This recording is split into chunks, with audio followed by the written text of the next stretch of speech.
las ruinas circulares.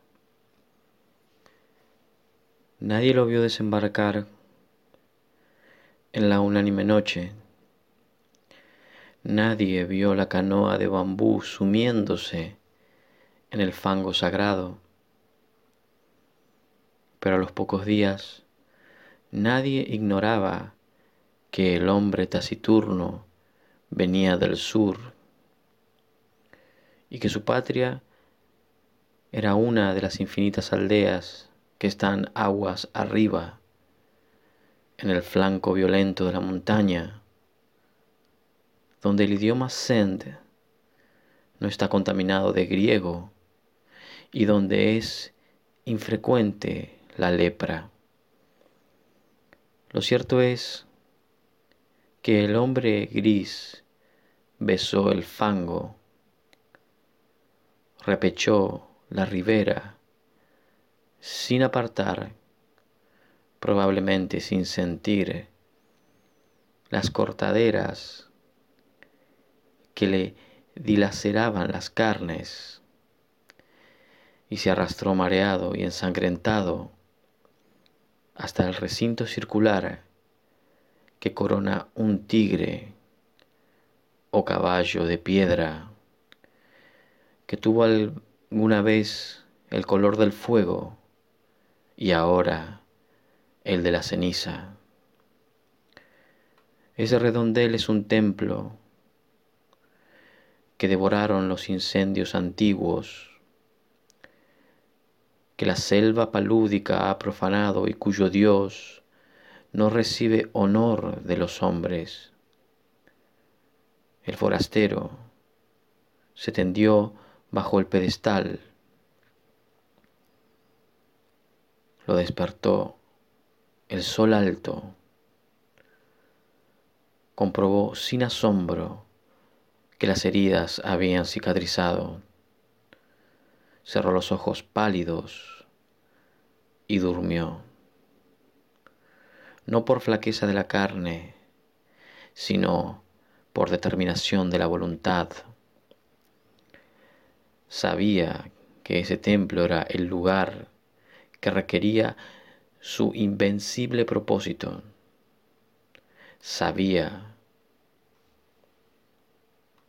que los árboles incesantes no habían logrado estrangular río abajo las ruinas de otro templo propicio, también de dioses incendiados y muertos. Sabía que su inmediata obligación era el sueño. Hacia la medianoche lo despertó el grito inconsolable de un pájaro. Rastros de pies descalzos, unos higos y un cántaro le advirtieron que los hombres de la región habían espiado con respeto su sueño y solicitaban su amparo o temían su magia. Sintió el frío del miedo y buscó en la muralla dilapidada un nicho sepulcral y se tapó con hojas desconocidas. El propósito que lo guiaba no era imposible, aunque sí sobrenatural. Quería soñar un hombre, quería soñarlo con integridad minuciosa e imponerlo a la realidad. Ese proyecto mágico había agotado el espacio entero de su alma.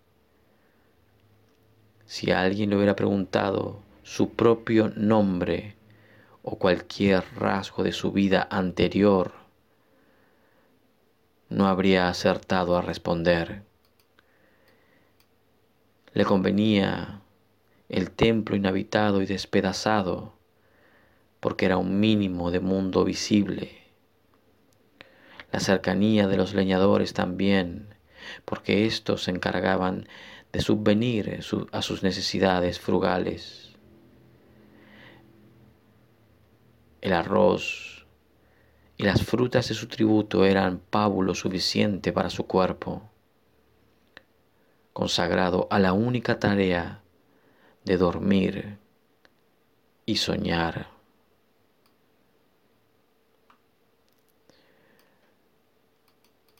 Al principio los sueños eran caóticos, poco después fueron de naturaleza dialéctica.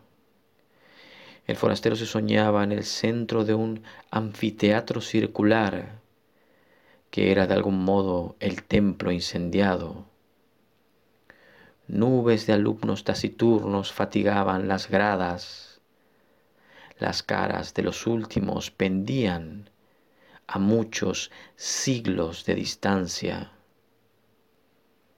y a una altura estelar, pero eran del todo precisas. El hombre les dictaba lecciones de anatomía, de cosmografía, de magia. Los rostros escuchaban con ansiedad y procuraban responder con entendimiento, como si adivinaran la importancia de aquel examen que redimiría a uno de ellos de su condición de vana apariencia y lo interpolaría en el mundo real. El hombre, en el sueño y en la vigilia, consideraba las respuestas de sus fantasmas. No se dejaba embaucar por los impostores. Adivinaba en ciertas perplejidades una inteligencia creciente. Buscaba un alma que mereciera participar en el universo. A las 9 o 10 noches comprendió con alguna amargura que nada podía esperar de aquellos alumnos que aceptaban con pasividad su doctrina, y si de aquellos que arriesgaban a veces una contradicción razonable. Los primeros, aunque dignos de amor y de buen afecto, no podían ascender a individuos. Los últimos preexistían un poco más.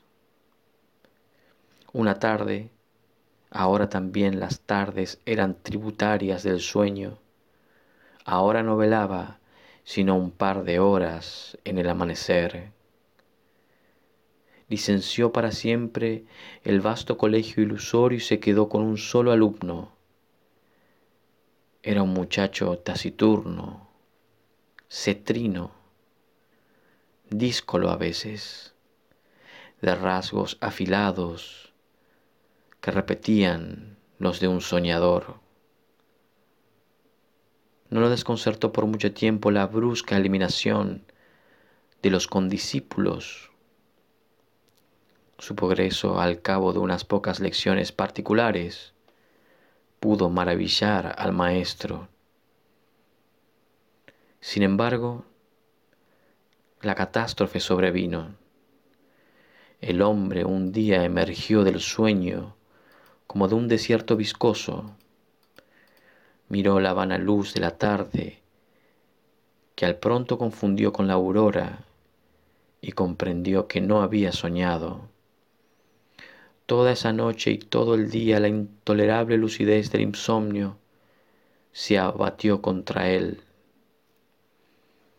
Quiso explorar la selva, apenas alcanzó entre la cicuta unas rachas de sueño débil, veteadas fugazmente de visiones de tipo rudimental, inservibles.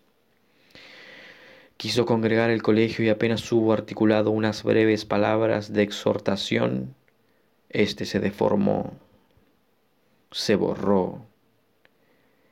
En la casi perpetua vigilia, lágrimas de ira le quemaban los viejos ojos. Comprendió que el empeño de modelar la materia incoherente y vertiginosa de que se componen los sueños es el más arduo que puede acometer un varón, aunque penetre todos los enigmas del orden superior y del inferior. Mucho más arduo que tejer una cuerda de arena o que amonedar el viento sin cara. Comprendió que un fracaso inicial era inevitable. Juró olvidar la enorme alucinación que lo había desviado al principio y buscó otro método de trabajo.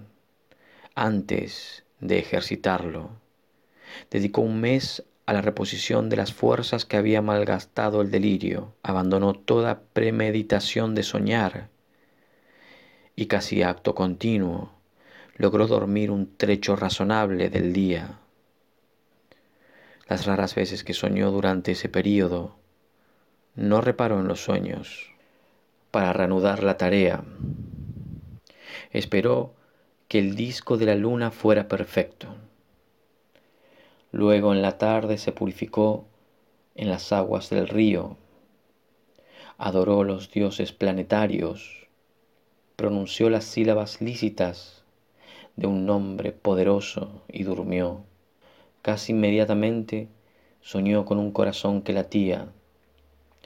Lo soñó activo, caluroso, secreto, del grandor de un puño cerrado, color granate en la penumbra de un cuerpo humano, aún sin cara ni sexo.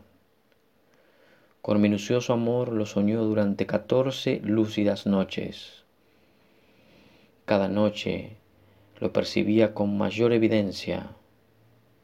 No lo tocaba, se limitaba a atestiguarlo, a observarlo, tal vez a corregirlo con la mirada. Lo percibía, lo vivía desde muchas distancias y muchos ángulos.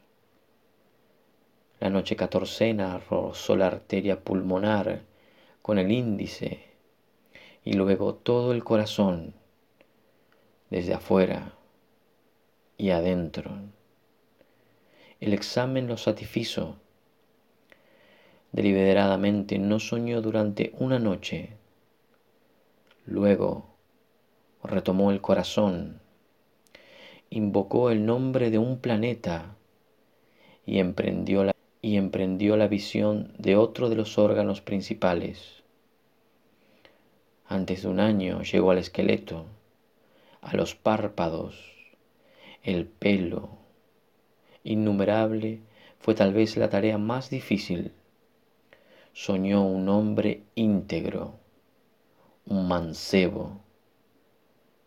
Pero éste no se incorporaba ni hablaba, ni podía abrir los ojos noche tras noche. El hombre no soñaba dormido. En las cosmogonías gnósticas, los demiurgos amasan un rojo Adán que no logra ponerse de pie, tan inhábil y rudo y elemental como ese Adán de polvo era el Adán de sueño que las noches del mago habían fabricado. Una tarde, el hombre casi destruyó toda su obra, pero se arrepintió.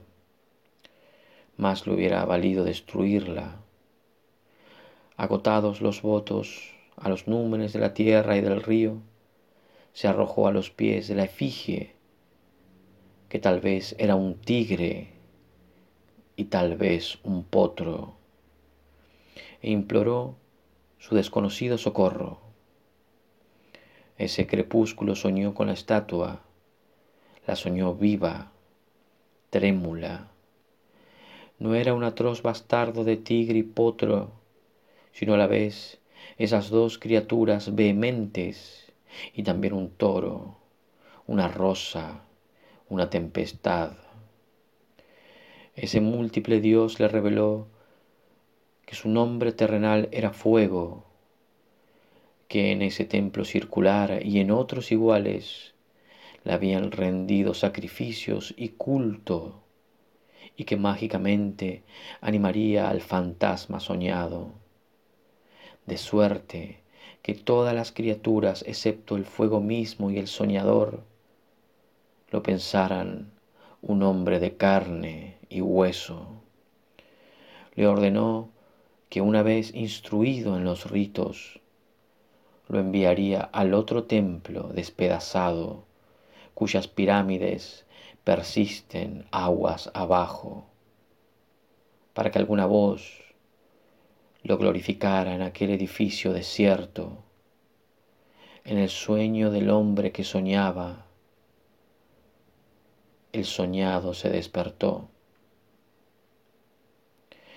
El mago ejecutó esas órdenes, consagró un plazo que finalmente abarcó 2 años, a descubrirle los arcanos del universo y del culto del fuego. Íntimamente le dolía apartarse de él. Con el pretexto de la necesidad pedagógica, dilataba cada día las horas dedicadas al sueño. También rehizo el hombro derecho, acaso deficiente. A veces lo inquietaba una impresión de que ya todo eso había acontecido. En general sus días eran felices. Al cerrar los ojos pensaba, ahora estaré con mi hijo, o más raramente, el hijo que he engendrado me espera y no existiría si no voy. Gradualmente lo fue acostumbrando a la realidad. Una vez le ordenó que embanderara una cumbre lejana. Al otro día flameaba la bandera en la cumbre. Ensayó otros experimentos análogos, cada vez más audaces. Comprendió con cierta amargura que su hijo estaba listo para nacer y tal vez impaciente. Esa noche lo besó por primera vez y lo envió al otro templo cuyos despojos blanqueaban río abajo, a muchas leguas de inextricable selva y de ciénaga. Antes, para que no supiera nunca que era un fantasma, para que se creyera un hombre como los otros, le infundió el olvido total, le infundió el olvido total de sus años de aprendizaje. Su victoria y su paz quedaron empañadas de hastío en los crepúsculos de la tarde y del alba. Se prosternaba ante la figura de piedra, tal vez imaginando que su hijo irreal ejecutaba idénticos ritos en otras ruinas circulares aguas abajo. De noche no soñaba o soñaba como lo hacen todos los hombres. Percibía con cierta palidez los sonidos y formas del universo. El hijo ausente se nutría de esas disminuciones de su alma. El propósito de su vida estaba colmado. El hombre persistió en una suerte de éxtasis. Al cabo de un tiempo que ciertos narradores de su historia prefieren computar en años y otros en lustros, lo despertaron 2 remeros a medianoche. No pudo ver sus caras, pero le hablaron de un hombre mágico en un templo del norte, capaz de hollar el fuego y de no quemarse. El mago recordó bruscamente las palabras del dios. Recordó que de todas las criaturas que componen el orbe, el fuego era la única que sabía que su hijo era un fantasma. Ese recuerdo apaciguador al principio acabó por atormentarlo. Temió que su hijo meditara en ese privilegio anormal y descubriera de algún modo su condición de mero simulacro, no ser un hombre, ser la proyección del sueño de otro hombre. Qué humillación incomparable, qué vértigo. A todo padre le interesan los hijos que ha procreado, que ha permitido, en una mera confusión o felicidad. Es natural que el mago temiera por el porvenir de aquel hijo, pensando entraña por entraña y rasgo por rasgo en 1001 noches secretas. El término de sus cavilaciones fue brusco, pero lo prometieron algunos signos. Primero, Al cabo de una larga sequía, una remota nube en un cerro, liviana como un pájaro. Luego hacia el sur, el cielo que tenía el color rosado de la encía de los leopardos. Luego las humaderas que herrumbraron el metal de las noches. Después la fuga pánica de las bestias, porque se repitió lo acontecido hace muchos siglos. Las ruinas del santuario del dios del fuego fueron destruidas por el fuego. En un alba sin pájaros, el mago vio cenirse contra los muros del incendio concéntrico. Por un instante pensó refugiarse en las aguas, pero luego comprendió que la muerte venía a coronar su vejez y a absolverlo de sus trabajos. Caminó contra los jirones de fuego. Estos no mordieron su carne, estos lo acariciaron y lo inundaron sin calor y sin combustión, con alivio, con humillación, con terror. Comprendió que él también era una apariencia, que otro estaba soñándolo. Nota del lector: Jorge Luis Borges. Las ruinas circulares, del libro Ficciones.